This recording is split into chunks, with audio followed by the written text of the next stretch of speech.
everybody, and welcome to my channel and my esteemed guest, Karen Della Carriere. How are you doing? Great. Thank Hi, you for joining me. everybody. Hi, everyone in the chat. Hello. If you guys are watching this, we should be streaming on Karen's channel and on mine, so you can watch on both of our channels if you want to. You can open up another tab and we both get the views for that.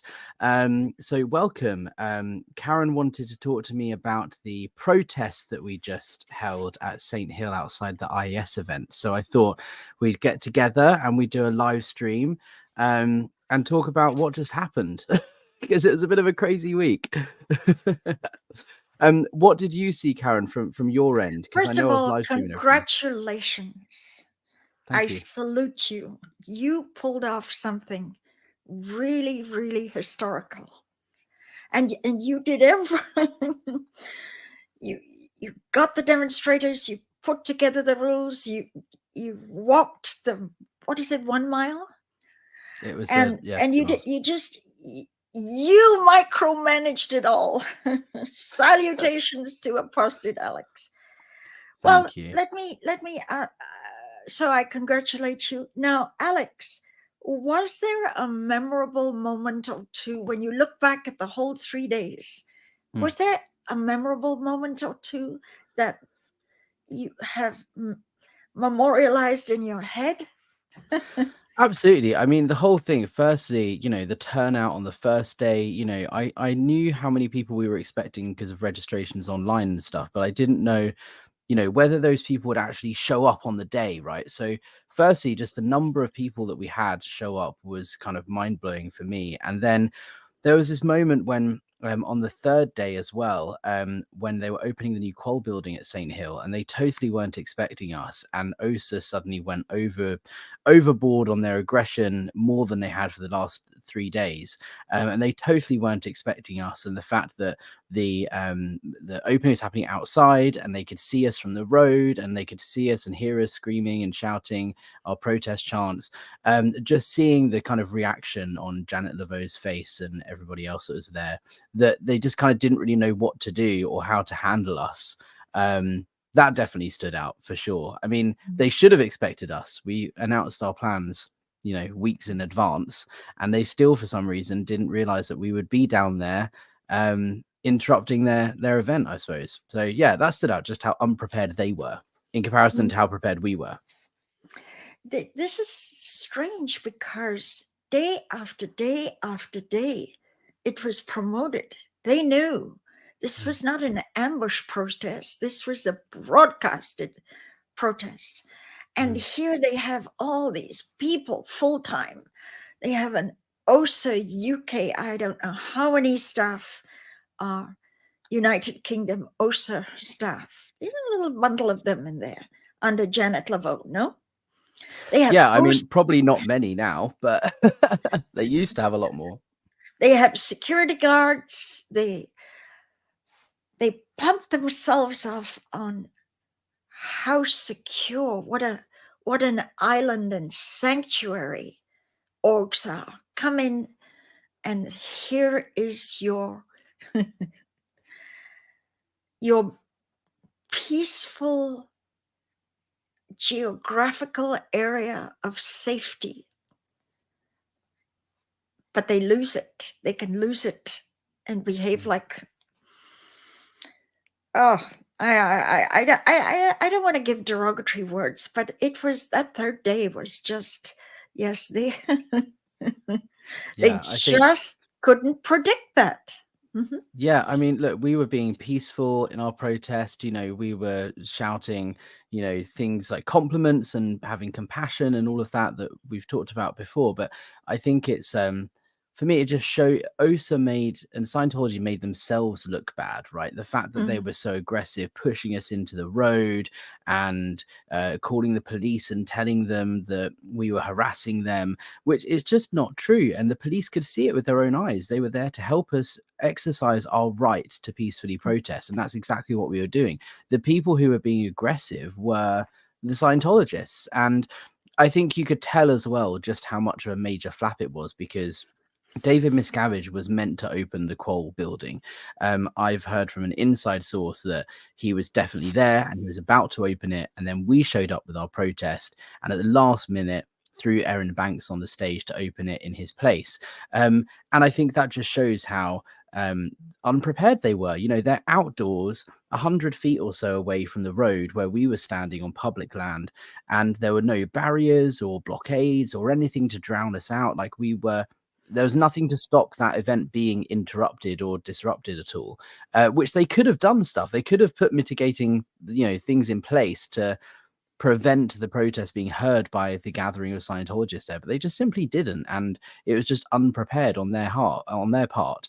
And the fact that they then became so aggressive at trying to shut us down shows that the instruction came from above, and David Miscavige himself wanted us to stop the protest, and because of his aggression, that was handed down through the ranks to the chief of security and the people who were dealing with us on the ground outside.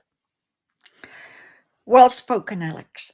You know, I've been at the end of the stick of David Miscavige, and I will tell you, his fury, his mantra in the last 20, 30 years is, the SBs are out to get me.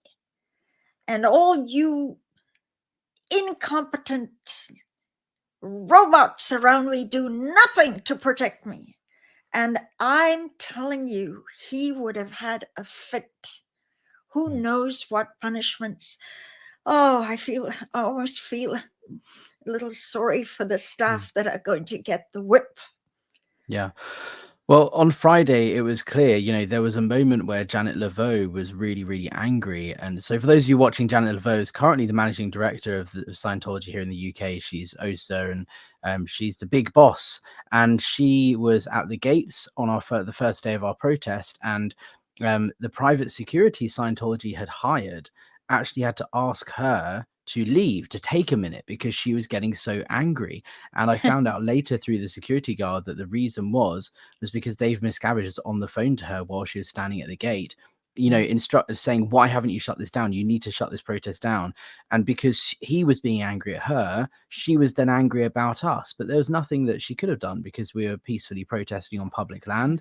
And actually, we would have caused less disruption to the event if they hadn't have done certain things. They put potted plants on the public footpath and all this sort of stuff, which meant where we were standing was a little bit more disruptive than where we wanted to be. And we only had to stand there because they had put those things in place to prevent us being where they didn't want us. So their own mistakes made it worse for them. And David Miscavige was personally very angry. And, I just find that funny. Janet Laveau was told by her own security to go take a minute. But yeah, it definitely would have been considered a flap on their part. I want to say a quick hello to Daniel Chamberlain and Jeff. Yes. Your dear friend Jeff, PTS for life. Hello. Thank you for dropping in. Hi. Danielle said here, hi. Watch them build some more brick walls near the stables. That wouldn't surprise me. And Jeff's here. Hey, Jeff, how you doing? Thank you for joining us. Matt's here. He's great. Auntie Harju, a big follower of mine. Karen, you look beautiful as always. Oh, that's so sweet. Now, you were London Org staff. And you were out on the streets and you were selling books and you had your share of experiencing. People have to walk in our shoes to absolutely get it. You have to get it by being in it. And you were staff. Here's a question. What was absolutely predictable about OSA that you had certainty would happen in those 3 days? Yeah, I knew that sorry, I was adjusting my chair. I knew that they would be aggressive, and I was actually surprised that they weren't as aggressive as they were on the third day throughout the whole weekend. They were a lot tamer on the Friday and Saturday, and I think that's just down to numbers. They don't have as many people as they have historically to deal with protesters. So all of the OSA staff are inside the event on the property, dealing with David Miscavige and all the public and all of this, running the show. They didn't have the staff they used to have to stand on the gates and, disrupt our protests. So they left that to the private security. That was a bit of a shocker for me, but we saw it on the Sunday. And like I said, I knew that they would be playing antics and doing their normal tricks and stuff that you see year in, year out. And you know, they were calling the police throughout the weekend and saying they're yelling abuse and harassment at us, you know, they're harassing us, they're being unlawful. And the police were there on site and really helping us and saying, no, look, they're not doing anything of the kind. They're being peaceful, they're complimenting people, and they're, you know, they've obviously got a message of compassion. And so that was something that really didn't surprise me, because I knew they were going to do it, and it was just great to have the support of the police, I suppose. But lots of stuff like that, you know, everywhere that I went, I had a security detail follow me as because they considered me a threat. You know, we had a bit of cam back action. There was a guy dressed as a ninja that was following Jeff around with a camera the whole day on a Sunday. Those sorts of things were totally expected, and it really didn't surprise me that they played those games. You know, the mentality inside the Scientology cult is them versus us. There's no thought of unification. We are all human beings, and all human beings deserve respect. The them is to be pulverized, battered, fought against. And the them, in the olden days, Alex, the them were psychiatrists and media and authors of critical books, TV stations that aired secrets of Scientology. It was them. But in the last 10, 15 years, the them has become former Scientologists. Some who worked, I slaved for them for almost 20 years, for $10, $15 a week for 60 cents. The them are the Mike Rinders and the Leo who gave $5 million to the cult. The them now became long duration loyal, not psychiatrists, not them to go after and make hate pages and try to make into a little dot and try to depopularize is former Scientologists. Got a comment? It makes it worse for themselves, right? And this is a thing that I find kind of hilarious with Scientology, because like the PR, they care so much about their PR image. That's the most important thing to them, is their reputation. And, you know, we are the best thing for humanity. So they will guard that with every fiber of their being. And so, for example, someone attacking Scientology or saying Scientology is a cult or, you know, whatever, they're the enemy, and we'll, you know, Scientology say we will do everything we can to destroy those people. But it loses the mission, because that actually makes you look worse, because you're seen publicly attacking people rather than doing good things for the world, which is what religions are supposed to do. So they're shooting themselves in the foot, because they are going on the offense rather than the defense. And that's not the right way to go about it. And it just makes themselves look worse. Well, this might be a good point to put in the clip I sent you on Ursula. Yes. Ursula Caberta. Because you see, you're saying how they treasure their reputation, but look how they act in public. This is what I mean. It's like, what reputation? They don't have a reputation left to protect, and because of these things like this, right? Right. Let me get Ursula Caberta has been one of the most incredible. She's German. She worked for the government. Okay, watch this and I'll shut up. Ursula arrives at Tampa Airport. Yes, I fast forwarded the first 30 seconds because it's just to get to the bit that's noteworthy. But here we go. And when Ursula's plane arrived, we knew there'd be some sort of trouble, but never imagined the scene that was about to erupt. Nazi criminal, go back to Germany! Nazi criminal, go back to Germany! You're not welcome! Go back to Germany!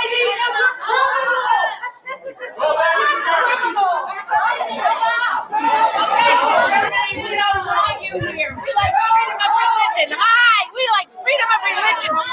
You are banned!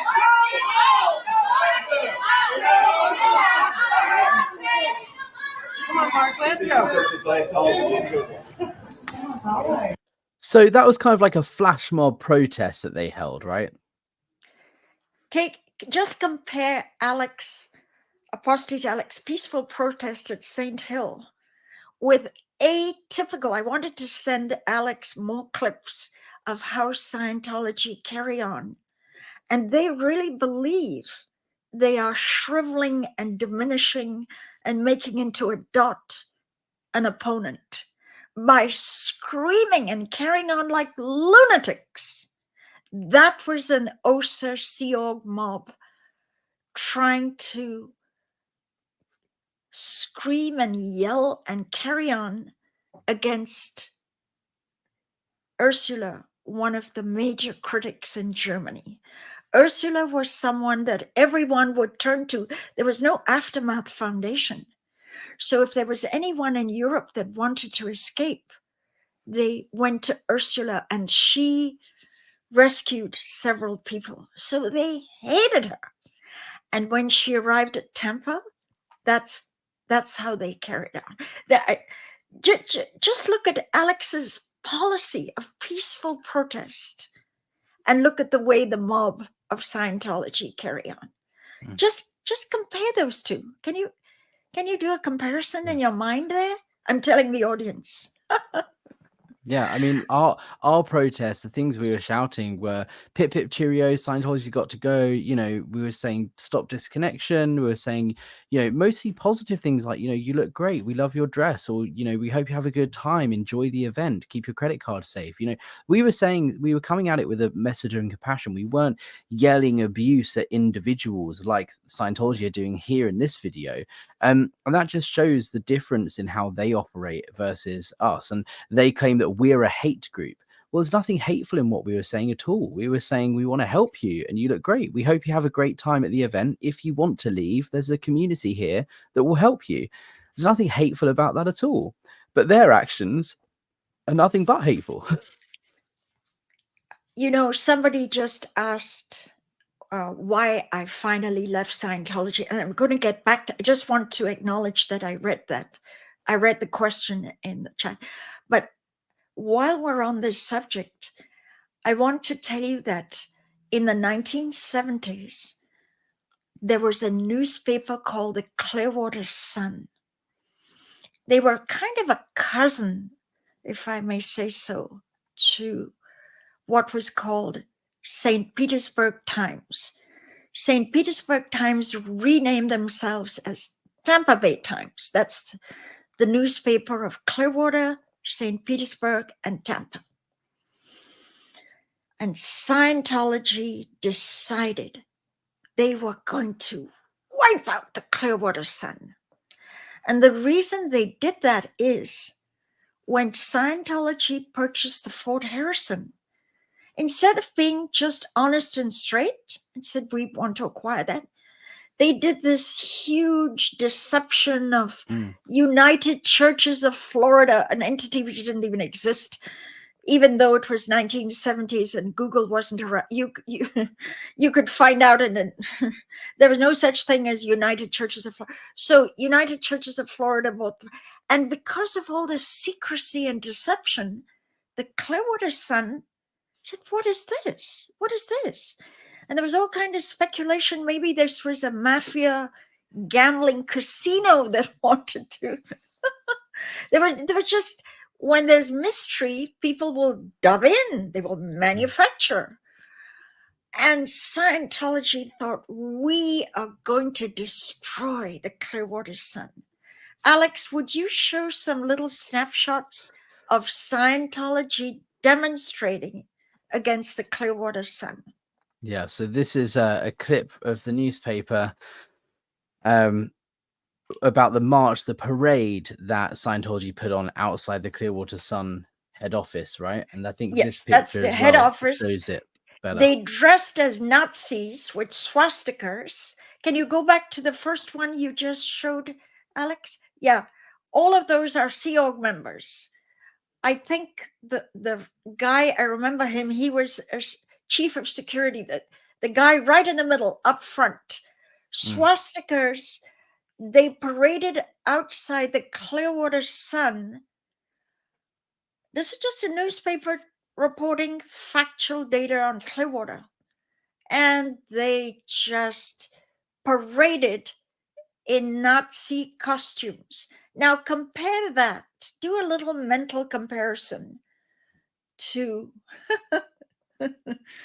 Alex's peaceful protest outside St. Hill and another Scientology protest on the venom that they espouse, that they, yeah, go ahead, Alex. Yeah, absolutely. I mean, look, there's lots of pictures from this protest. These are you all know, the and Sea Org members. yeah, here we go. So These are Sea Org members dressed yeah, in nuts as if they're Nazis. And yeah, then what they're goose telling the stepping outside Clearwater the Sun, offices. what they're telling the Clearwater Sun is, you're a Nazi. You're posting anti-Scientology facts, therefore you are Nazi. Can you believe the mindset?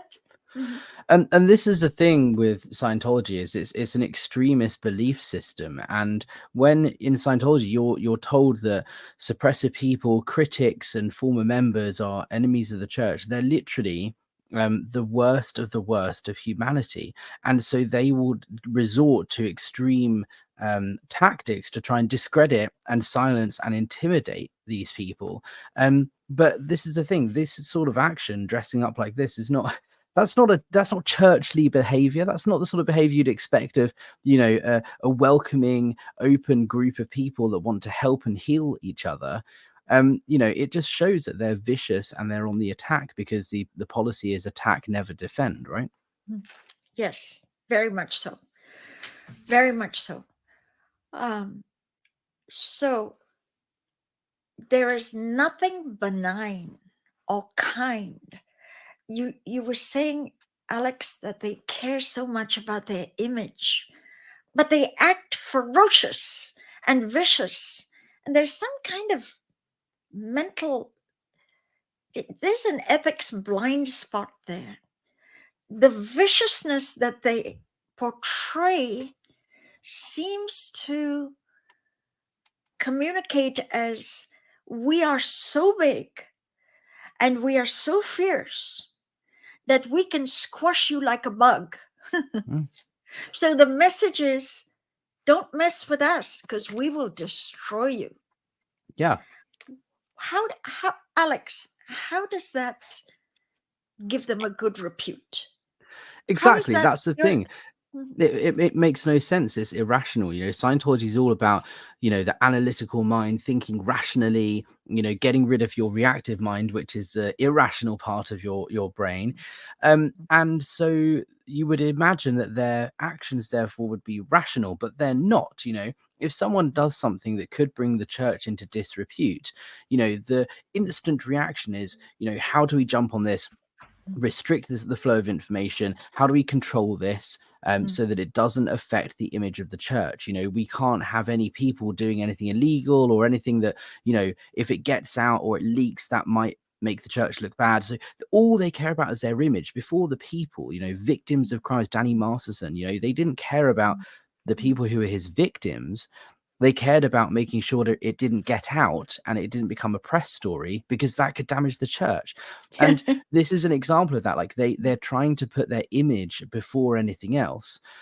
But they shoot themselves in the foot, because then when it comes out that they're suppressing the victims and, just, trying to contain it rather than offer support, then it makes the church look worse than if they had just thought of the victims first. It's the same with this protest. It just doesn't make sense because it makes them look bad, but they just didn't think rationally. The one thing is, they do not change. They do not learn lessons. The last thing, when I worked in the church, when I was Sea Org and when I was at OSA, there was laughter at something called reverse management. Reverse management was a coined term where ex-Scientologists who are they've been kicked out their dirt. They're not even, and they are telling us what to do. They're trying to manage and give us advice. That was called reverse management, and it was scoffed. Get lost. You're not even a staff member. You're below copyright C. You're down, you're scum. And if you think you are wiser than us, go take a hike. So never mind if they think it's reverse management. The point is, you would think that they could learn some lessons from what the internet fallout is. They don't. Alex, they don't. One thing about Scientology is it's completely predictable. Completely predictable. And they cannot change. Although, would you agree with me that Miscavige has changed L. Ron Hubbard policy and laws when convenient? Yeah, of course. And this is the thing is, the policy is that you cannot alter or change Ron Hubbard tech. You can't alter his words. You can't change it. But that's what Dave Miscavige has done. But irrespective of that, it's kind of irrelevant because whether it was Miscavige or LRH, like the tech is ultimately harmful, and it says fair game. It says to do this. It dictates how people should behave and react to certain situations. And it's almost irrelevant who wrote it or whether it's been changed, because the thing itself cannot be interpreted, or you can't apply Scientology how it works for you and apply it differently to someone else. You can't take little bit, it's you take it, you're with us or against us, die in the attempt. And that is an extremist belief system. It's a binary thinking, it's a totalitarian belief system, which is harmful, and there's no room for minutiae or like gray area or interpretation. And that's one of the reasons it becomes so damaging. Alex, somebody in questions wanted me to tell the little tale of why I finally left. So can I just take a little tributary? Yeah, this is One Love. Question for Karen. I've never heard Karen explain why she ultimately left Scientology. Thanks to both of you SPs for sharing. Okay. 2 bad things happened to me. And that started the seeds in my head. This is not what I signed up for. One was Scientology wants money. Money, cash, above everything, cash. Give us your money. Give us your hard-earned cash. And I was CSing high-end things at the Flagland base. CSing CS means is Cape Supervisor. Yeah. Supervising counseling. And Scientology devised a plot to round up everybody in the satellite, smaller, lower level orgs. And if they had money, send them to Flag for case cracking, meaning there's always a percentage that say, you know what, I didn't get any gain. I got nothing out of this. There's always a percentage. You never know that because they never broadcast that, but at least 30% of those that pay in cash say nothing happened. I don't feel better. I still go home and beat my wife. You didn't handle that. So all of these no case gain, they're called, landed for me to use wisdom and expertise to crack their case, meaning make them get gain. And some of these were in horrible shape. They were suicidal. I would open a folder and a guy would be saying, I'm going up to the 10th floor balcony and I'm going to hurl myself into the cement. And what do you think the Clearwater Sun would say about that? I'm going to kill myself on the property. I open it and this is what's under my nose for me to handle. And it would be my neck if he killed himself. Nobody died. Nobody killed themselves on my watch. But it was a nightmare.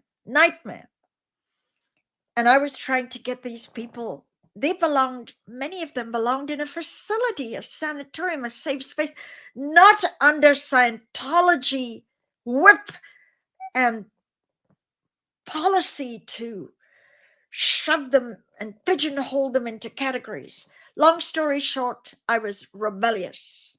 I didn't feel, and Scientology was looking, he gave $50,000. What are you talking about that you can't handle it? Do you believe L. Ron Hubbard technology does not work? What's the matter with you, Karen Delic? Solve the case. I couldn't even sleep. I would run all the way from the Fort Harrison over the causeway to Clearwater Beach every night, just to exhaust myself so I could sleep, because I was worried of suicides and stuff. So they removed me and made me run 12 hours a day around a pole. Alex, do you have a quick picture of running around it? Do you have a picture of I don't, running but I can around get a one up pole? while you're Okay. talking. Okay.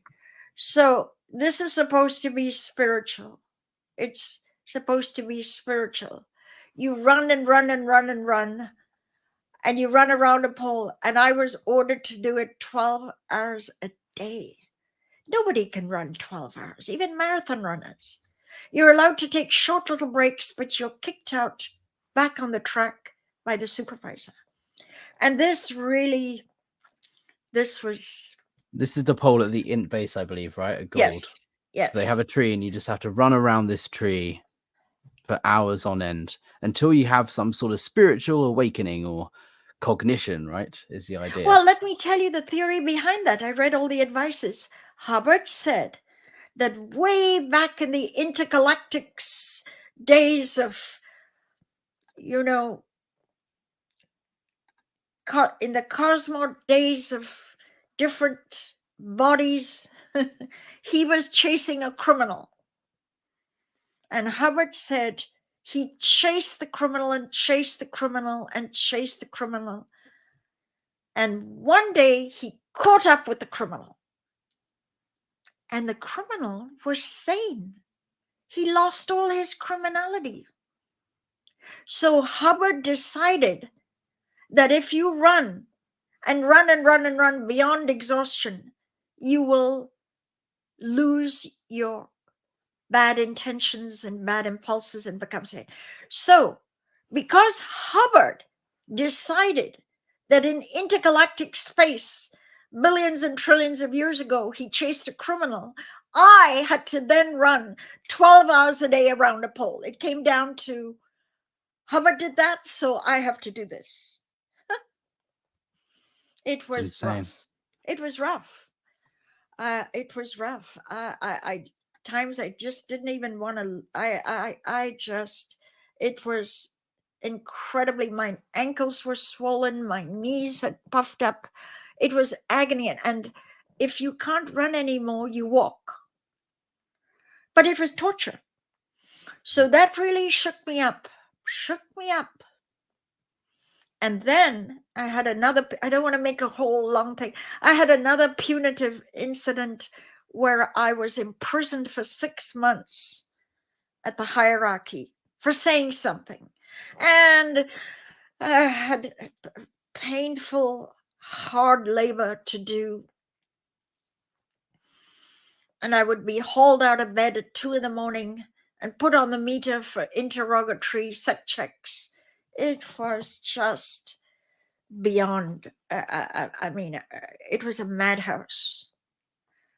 And it was the beginning of the end. So when I hooked up with Marty and Mike and had long conversations with them, I was already done. So that's a summary. And I've never been able to sort of get over how badly they punished me for working for them like a slave. Mm-hmm. Someone actually just asked here, Antihaji, Karen, do you feel you've overcome it, or can one never really overcome such a thing? I have a beautiful life. I really do. My animals were a huge therapy for me. I do animal rescue. I'm plugged into all the people that get my donations, Humane Society, RSPCA, SPCA, PETA. I am plugged in. And the more I help animals, the more joyful I am, the more happy I am.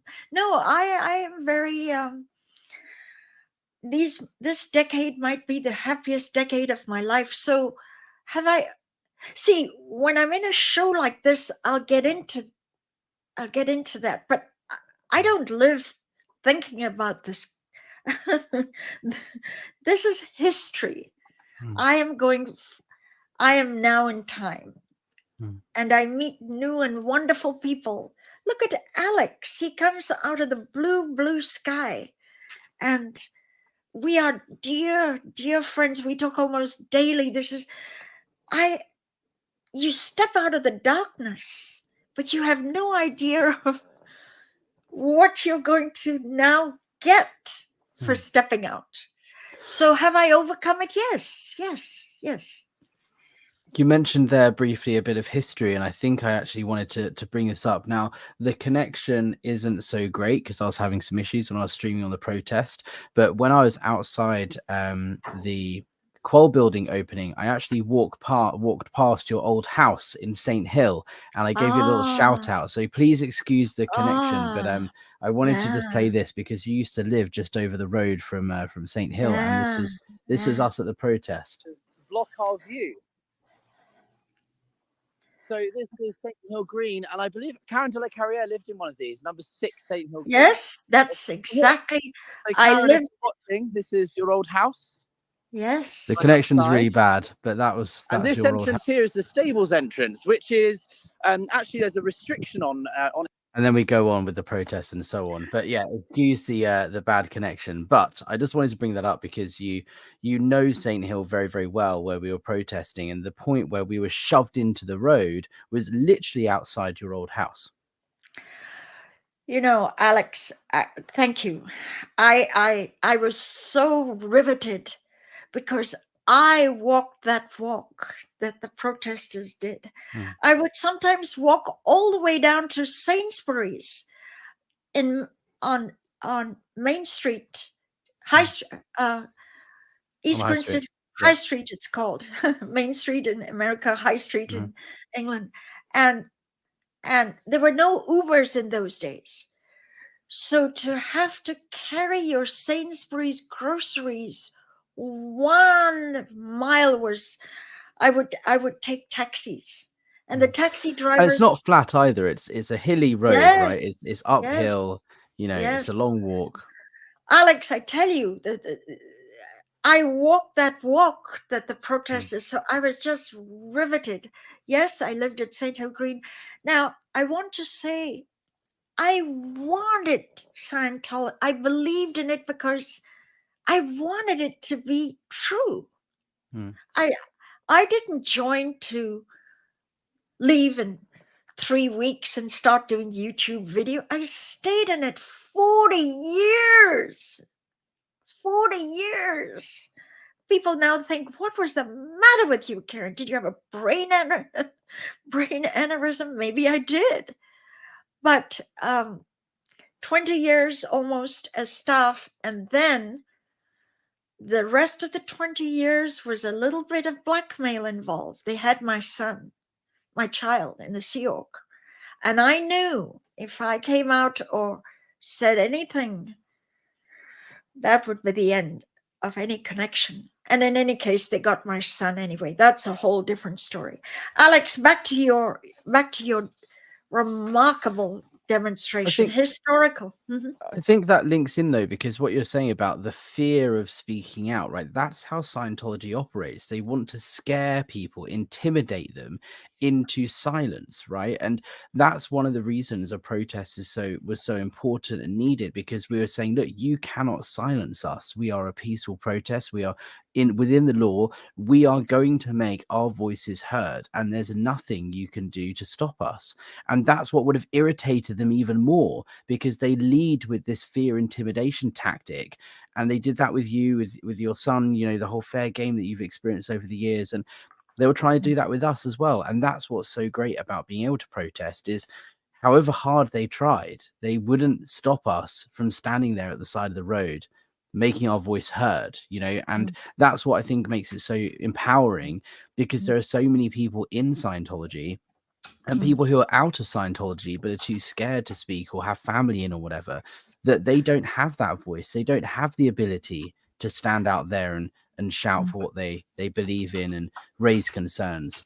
So that's why it was so important to do the protest, is to kind of be that voice for the people that couldn't have that voice or don't have that voice. Mm, mm. Yes. Yes. Alex, I want to just ask you, what was the biggest lesson you learned in these 3 days? You know, experience is experience, but it's beneficial to go forward in time learning.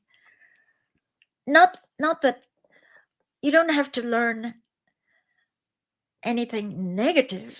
What did you learn going forward in time that you would take away from these 3 days? I think there were two things. Number one, I was surprised at how much support there is for locally among the local community for our protest.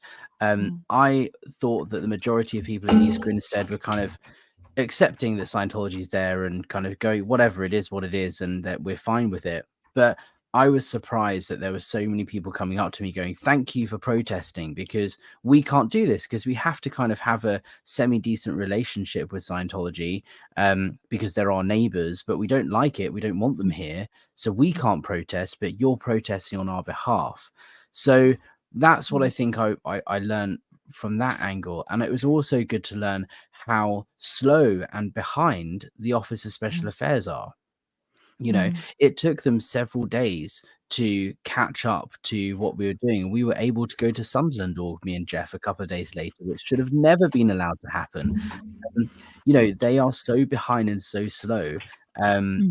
It just shows the real state of Scientology today. And that was a big learn. You know, next year, that indicates where their priorities are, and we'll know the lay of the land, and what our plans are next year will be bigger and better, and they'll struggle even more to deal with the flap that it causes, because there'll be more of us. They may change the venue altogether in fear of you and your crowd. They may make it an IAS event in Clearwater. Anyway, so thank you for that, Alex. What do you know to be absolutely true about the cult that is unlikely to change no matter what peaceful protests are done wherever in the world? This is like what I was saying earlier. You know, it's a totalitarian belief system. It's authoritarian, and it's control based and control led, and that will never change. You know, there's no matter how many things you change about Scientology or the way it operates, the belief system in itself is harmful and damaging because it is extremist, and that's never going to change, because it cannot change, because that's what it is. It's fundamental to its very nature. Yeah. Well spoken. Well spoken. Here's the question.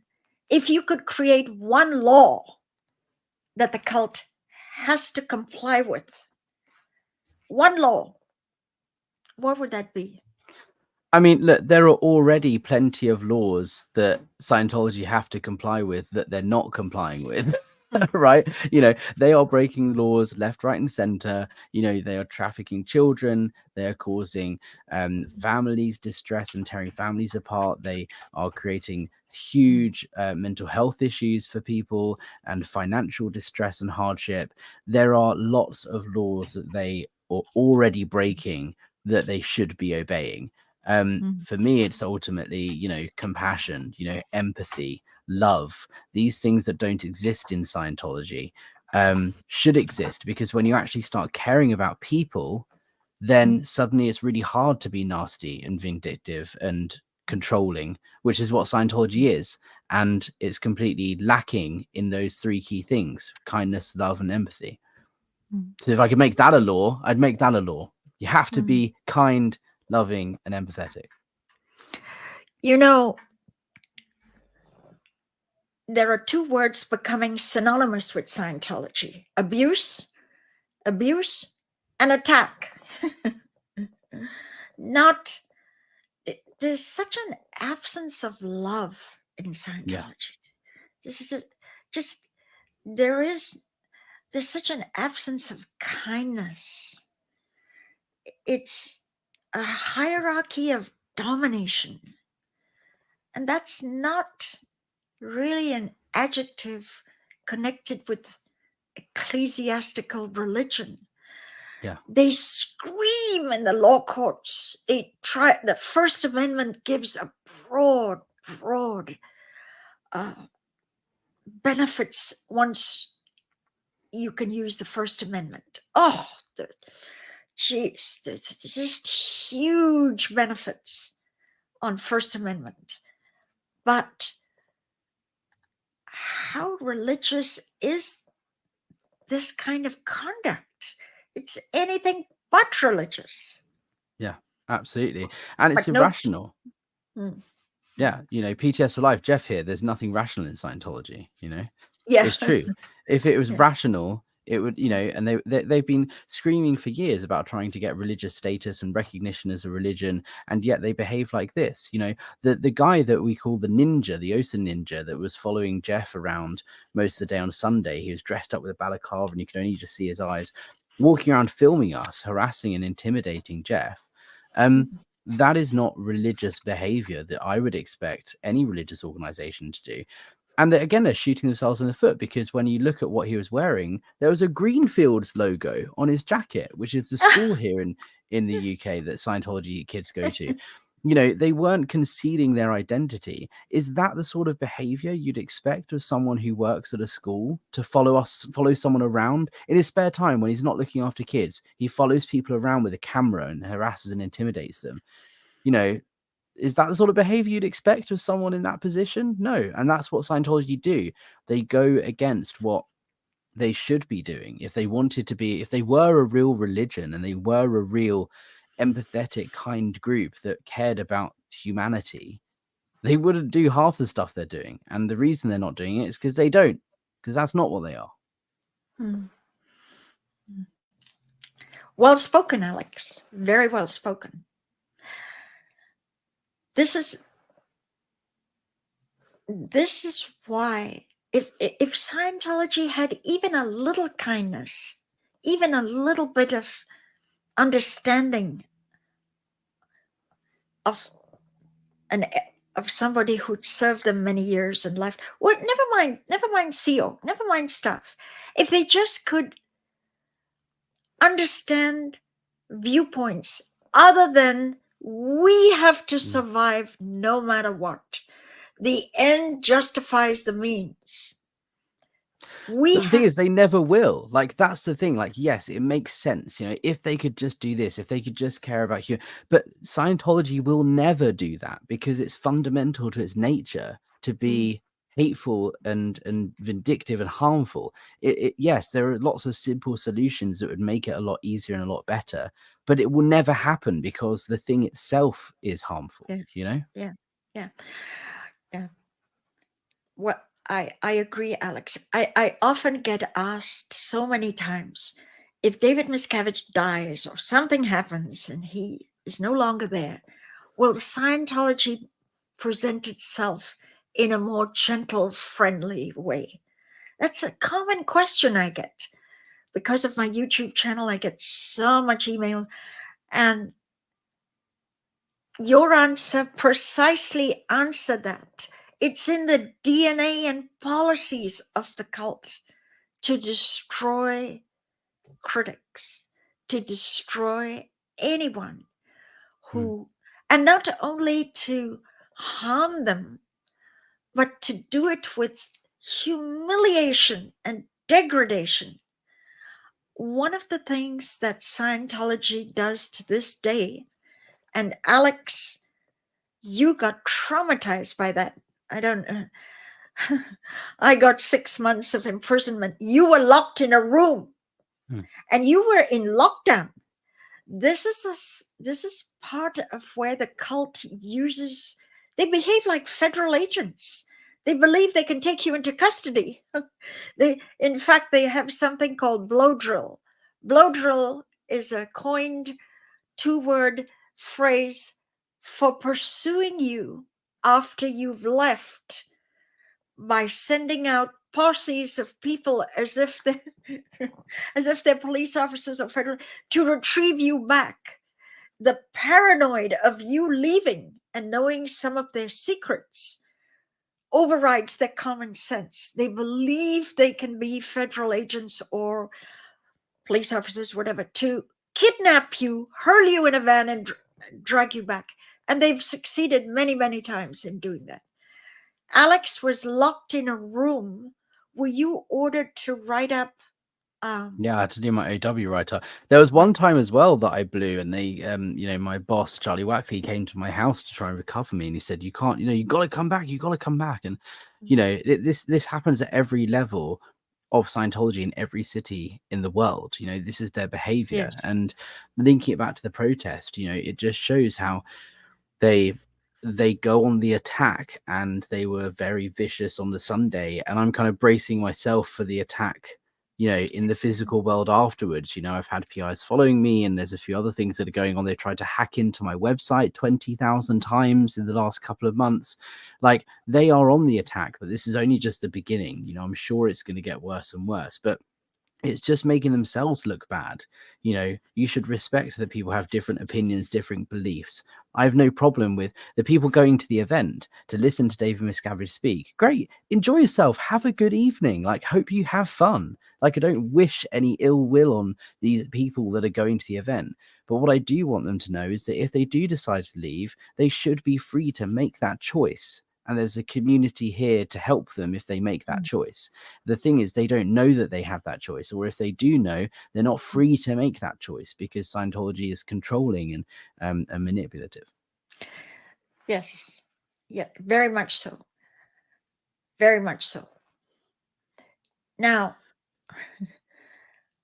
the one thing that they do not change is this lockdown, which actually it's like taking someone hostage. It's completely illegal. It's illegal. The FBI have tons of reports of people kidnapped and in lockdown. People now have no fear of going to their local, they go to their councilman, they go to their senator, they write to their congressman. People are reporting to government level the abysmal conduct of the cult and why they carry on like this. But they don't stop. And this can be just to backtrack, will it change if David Miscavige dies and vanishes? Will anything change? They can't.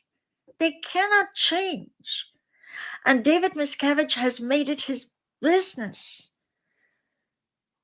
to just about kill off anyone who could replace him that Miscavige sensed could be a rival or a competitor. He has whipped them. He has beaten them. He has locked them up in that infamous SP hole. He has gaslighted them to the point of making them dysfunctional. And that has always trickled down layer by layer. He was beating, so it became commonplace at the Flag Land Base. I've known registrars to slap a public, slap them in a violent punch for not coughing up money. What? Yeah. What?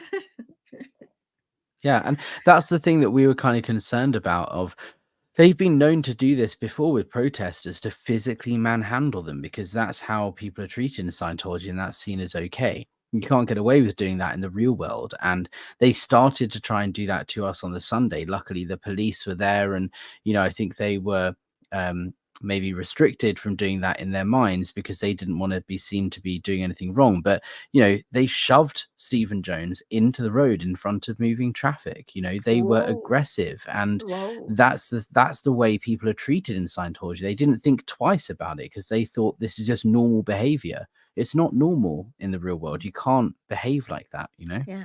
Yeah. Should we go through some of these questions, Karen? We've got a couple. One last thing before we get, and then we'll Sure. just get to the question. One last thing. You're talking about how you're like you feel the retaliation. If there's one thing Scientology cannot do, it's be still. Just be still. Hold your horses. Just be there. Scientology is tit for tat. You did you take They cannot. And they do it pretty fast. They don't think it through. They don't think, well, what would be the consequences of that? They're not thinking 3 chess moves ahead. They are completely, if you're running by a little stream and there's a rattlesnake, the rattlesnake doesn't think, that's just a jogger. He doesn't even see me. He's running. And the rattlesnake thinks, he's coming near. Wham! Strike him with venom. I like to use that analogy because Scientology uses so much venom and hatred in their attacks. So what I'm trying to say in a long-winded way is, you have power, Alex. You have the power of the internet. They can do something and you can do a broadcast within minutes. And thousands of people can tune in and listen. They used to come to my home. I live halfway between Celebrity Center and Big Blue in Hollywood.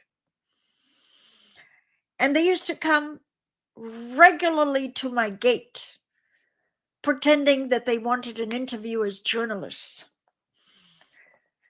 And I used to resent that because I didn't go to people's personal homes. They were coming to my home. So then Jeffrey and I learned what to do. We put it up on the internet within minutes. Everybody knows that I do bird rescue, that I rescue baby birds falling out. You know, I rescue all kinds of ravens, crows, pigeons, all kinds of bluebirds, robin redbreast. People bring me birds. So, of course, Osa knew that. So this girl comes to the gate and she said, I want to see Karen on bird rescue. And my cars were parked in my long driveway, and she knew I was home. And she said, Jeffrey said, Karen's not available. And she said, I need to tell Karen things are different. Things are better now. I want to tell Karen how much better she needs to know.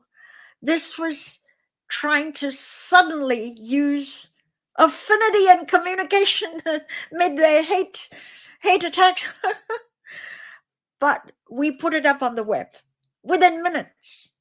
And later I heard OSA was shaking their heads. They said, we attack and within 10 minutes, it's up on the web. So I just want to tell you and not go on and on.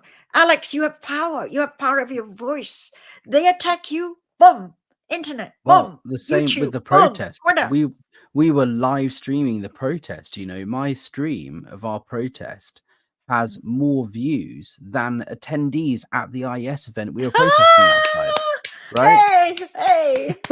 But Very this is what I find funny. Very good. I was walking around with a camera. We had 1,500 people at any one time watching it. You know, total views by the end of the live stream was more than the capacity of the tent they were holding their event in. Walking around going, look, yes, there are 50 people with us here, 46 in person on the property, but there are 1,500 people watching live. You know, we are the voice of many. And there's nothing you can do about it because we're live streaming. Anybody could go on YouTube and watch this right now and see the protest. And you could tell they don't really know what to do with that, because anything that they do to react will be instantly, not even 10 minutes later, instantly on YouTube. But I do want to tell you that they could get a senior command order to knock off fair game on you. If they're getting thousands of views, they wake up to the fact that, wait a moment, we're providing him good footage for his channel. We are the ones providing the footage. That's how they woke up with that movie, My And Scientology funding it. Yeah. And funding Yeah. it right now. Scientology and Scientologists are the biggest advertisers on my channel. You know, Stephen Ridley, who's a pianist here in the UK, he's a Scientology celebrity at London Org. He advertises on my channel. So you watch my videos and it comes up with an advert with this guy saying, you know, I've got this online masterclass to learn how to play piano. He's a Scientologist. He's paying money for his ads to appear on my videos. It's the same with Scientology. If a Scientology ad ever comes up on YouTube, they've paid for that video to be there ahead of whatever video it is you're watching. So Scientology are not only providing content, they're funding the channels because they're advertising on them. So that gives us reason to do it more. They're pretty stupid on a lot of occasions. Well, I just want to tell you, Alex, you have power. You have power. You've got to get it. You have your voice, and you can get them. When I started putting up all the videos of their harassment, it stopped. Never came back. Oh, I did this huge security system with cameras there, because you see, we can record everything. We can record it for YouTube, and we can and within seconds, when they saw my security system and the footage, Jeffrey didn't have to run out with a video camera. We've got cameras here, there, and we record the voice, and we record the full image. So if you want them to knock off or lessen fair game, use your voice, Alex. There is power in that voice. Mm-hmm. Absolutely. Yes. Well, thank you, Karen. Let's get through some of these questions here. Champagne Hand question: in that Clearwater Sun protest, if a Sea Org member had been resistant to wearing those uniforms or refused to participate, what would have happened to them? Punishment, right? Yeah. You rarely would get someone in the bubble. You consider it an honor that you have been chosen to demonstrate against the bad Clearwater Sun. But I think you're asking in a thought experiment. You would be decked. When you refuse, it's considered mutiny. And decked means you're taken off your post and you're made to do hard manual labor, very tedious manual labor. Not something nice like painting. Painting can be fun, painting the exterior, but gritty. You'll be given a toothbrush and you have to clean toilets with a toothbrush, or you have to white glove a dumpster that's smelly with God knows what, and now you have to white glove it. So punishments always have a bit of a knife in it to humiliate you. You don't refuse when you're given a job. Your CO contract says you will obey and do whatever they ask you to. If you read that CO contract carefully, they've revised it, but anyway, that's the answer. Yeah, absolutely. And Mark the Dorset SP, thank you so much for the super chat. Alex, November 5th will now be remembered for another reason in the Church of Scientology. Loved being with you on the gates that day. Please say hello to Karen. Have always wanted to say hi to her and send her love and wishes. Well, thank you, Mark, for joining us on the protest. Mark, the Dorset SP, Dorset. I lived in England for many, many years. So anyway, hi to you, Mark. Mark was great. He came and joined us on one of the days. It was lovely, and it's so true. Cool. You know, remember the 5th of November, Gunpowder Treason and Plot is a very important day in British culture. And yes, and now it's going to go down in Scientology history because of our protests on that day. So let's make it a 5th of November. They'll never forget, right? Anna Scheid, great question. Alex, I loved watching your protest. Little Davy must have had a nuclear meltdown. I hope those on the receiving end of his rage can contact the Aftermath Foundation to get out. Karen, having been at the upper echelons of Scientology for so long, having worked with Dave Miscavige and Ron Hubbard, how do you expect David Miscavige would have reacted? Not on the day, because we know how he reacted on the day, but after the event, when he's gone back to Flag or gone back to SMP or wherever he is now. What's going on in the world of Dave Miscavige now in light of the protest? if there's one thing David Miscavige believes in, it's revenge. Those who he feels let him down on purpose, deliberately, with the evil in their heart. He literally, there's no such thing as making a mistake in Scientology. There are no errors in Scientology. Hurts or transgressions are malicious conduct because the person is considered to have evil purposes. And the reason people are interrogated on and on and on and on is to flush that evil Scientology believes lurks in your soul. So David Miscavige would be on a rampage. This is the first time he presented himself and came out after the pandemic. This is the first appearance. And the fact that it was sabotaged by a humble group of people. Oh, I can't even imagine his rage and tantrums. He'll give himself a stroke. He already has asthma. He's had asthma all his life since a child. He puffs and smokes 2 to 3 packs a day. He drinks raw alcohol every night. And then he gets this kind of welcome, and his performance is blocked because of this Alex, mad Alex. Oh my God. He would have had literally an explosion. Nuclear explosion is good. He would have screamed and ranted and raved, and then he would want interrogatories on who said this and that and who didn't. And these people will be cleaning toilets with a toothbrush. When David Miscavige wants revenge, he often does a pronouncement for a lifetime. So any St. Hill staff that he feels contributed to this would be sentenced to the galley for life, not for 3 weeks, not for 3 months. They would clean pots and pans. There are people in the Los Angeles galley who've been sent there, like Barbara Tompkins. She's the mother of Jenna Miscavige and Sterling. Barbara Tompkins' first husband, Foster, has been sent to the galley for life. He's been there 30 years. The punishment is for a lifetime. When an auditor is removed, the certs are removed permanently and forever. So I think that you'll slowly learn how drastic David Miscavige's revenge was. Okay. And hopefully that is what it takes. You know, quite often Mike Rinder, Mark and Claire Headley was saying the other day that quite often when someone who works for the church in the Sea organization is just going about their business and haven't done anything wrong, and then suddenly they're deemed responsible for something like a protest going on outside that had nothing to do with them. They just happened to be in the firing line, and they were banished to, you know, go to work in the galley for life or whatever.